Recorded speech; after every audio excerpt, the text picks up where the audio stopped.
Salve Maria Santíssima. Pensamento acerca do inferno. É incrível quão querida se torna a glória de Deus para aqueles que continuamente a procuram.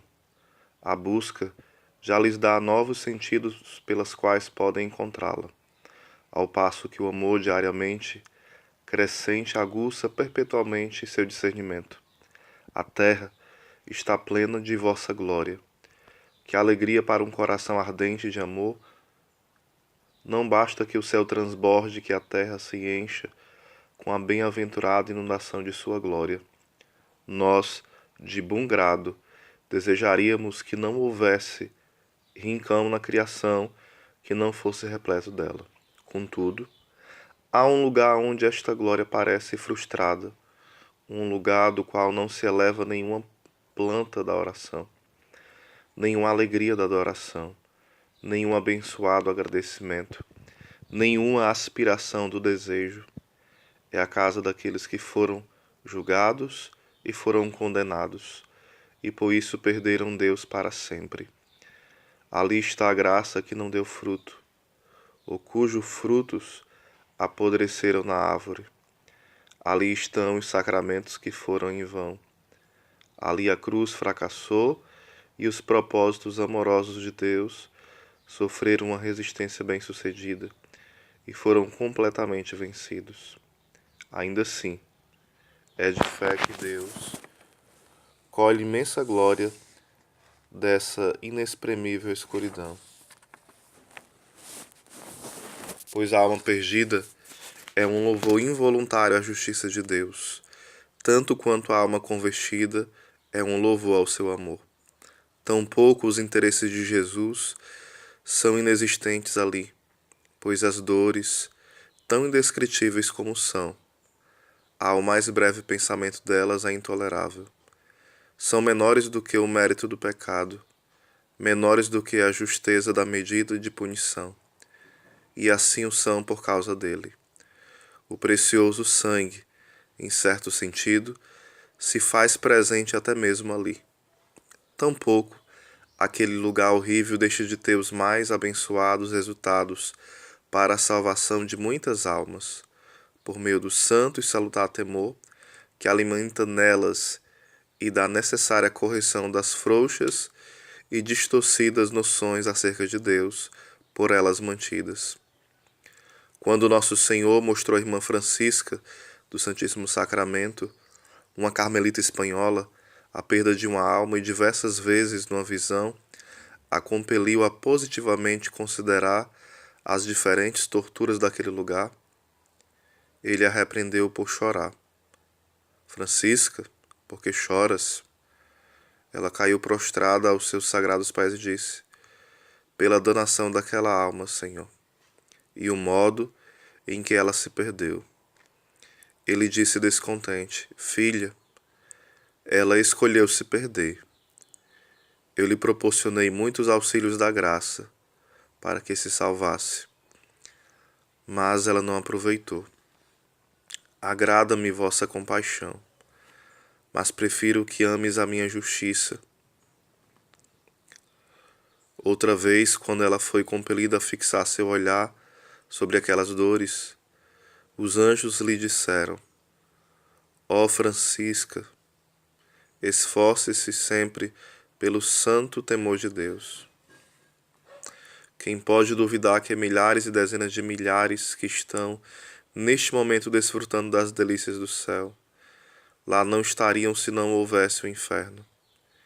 Ele é, infelizmente, uma repreensão aos corações insensíveis dos homens, mas afinal, a cruz de Cristo não tem sido o melhor auxílio na terra que o insuportável fogo do inferno.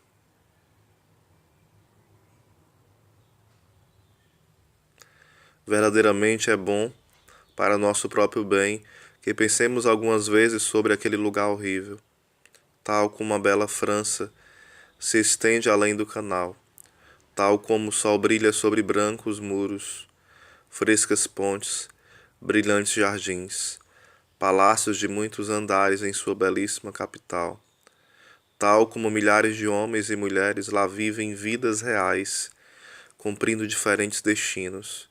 Assim também, há um lugar como o inferno, todo cheio de vida neste exato momento, com numerosas almas sofrendo incontáveis agonias e inumeráveis gradações de desespero. Exceto a dos bem-aventurados no céu, nenhuma vida é tão intensa e consciente quanto aquela de milhões de almas arruinadas. Não é impossível que rumemos para lá. Não é impossível que já tenhamos mandado alguém para lá. Quando andamos pelas ruas, vemos não raro aqueles que lá habitarão para sempre. Há alguns lá agora que lá não estavam uma hora atrás. Há alguns agora nos verdes campos ou nas movimentadas cidades, em confortáveis camas ou em ensolaradas praias, que na próxima hora talvez terão ido para lá. Esta é uma verdade extremamente real. Mas, e se eu houver ainda mais verdade sobre isso? E se tiver havido um dia em que nós teríamos ido para lá se tivéssemos morrido?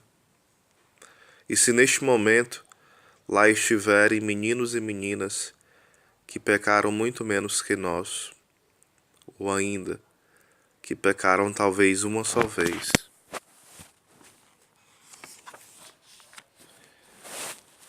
Enquanto nós temos pecado milhares de vezes. Mas devemos nos humilhar ainda mais. Quanto tempo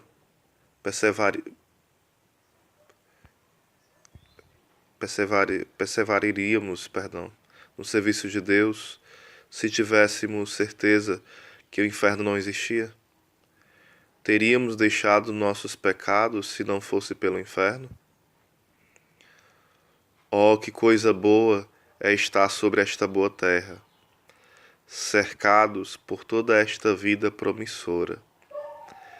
Embora tenhamos realmente, por nossas próprias mãos e olhos, palavras, pensamentos e diligente malícia, logrado o direito a esse infortúnio eterno. Tal como a névoa que surge do mar estéril, onde o milho não cresce e as videiras não dão frutos, que forma as nuvens que vão se desfazer em chuvas sobre vales e colinas. Assim também daqueles amplos mares de fogo e maldição, a compaixão divina surge como uma nuvem para derramar torrentes de graças sobre as almas dos homens que ainda vivem. Que ninguém se afaste da visão do inferno, para que pouco a pouco e por muito pouco, uma opinião positiva de si mesmo não cresça dentro de sua alma e o mande, por fim, para aquele sombrio exílio. Com efeito, é bom muito bem pensar sobre o inferno e nesta maravilha que é não estarmos lá neste exato momento. Não se assuste. O que você vê é na verdade a luz branca do sol que ilumina a terra. Nada tema. Aquele som é o vento que agita o ramo das árvores. Seus olhos não o enganam. Aqueles são os telhados das casas da cidade que estão dormindo envoltos na neblina, compondo um calmo cenário. Tudo está ainda bem. Estamos aqui, estamos livres, mas devíamos estar lá e ser escravos. Mas se desistimos de buscar e encontrar a glória de Deus e de fazer disto nossa única ocupação na terra, devemos descer ao inferno e aprender a nos regozijarmos com os temíveis atributos de Deus que são satisfeitos com aquele terrível sacrifício? Devemos fazer isso?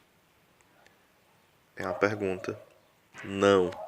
Louvado seja Deus. Isso não faz parte da nossa devoção. Somos criaturas de esperança e amor. Vamos aonde a glória de Deus nos é possível, aonde podemos ajudá-la e avançar seus interesses. Ou se nos elevamos ao impossível, é apenas porque o amor nos conduz à eloquência silenciosa do desejo inocente e extravagante. Não temos nada a ver com o inferno.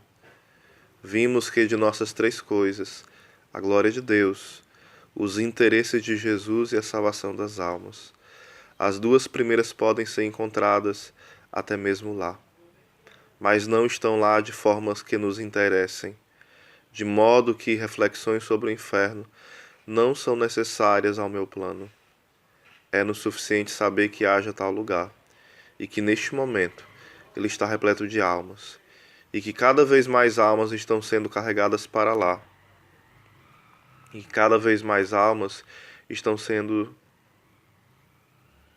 condenadas ao inferno, e que suas apavorantes ocupações são o que são, e que não há ninguém dentre nós, melhor dizendo, que não corra o risco, ou a quem não seja possível, de que aquele lugar seja nossa herança e destino para sempre.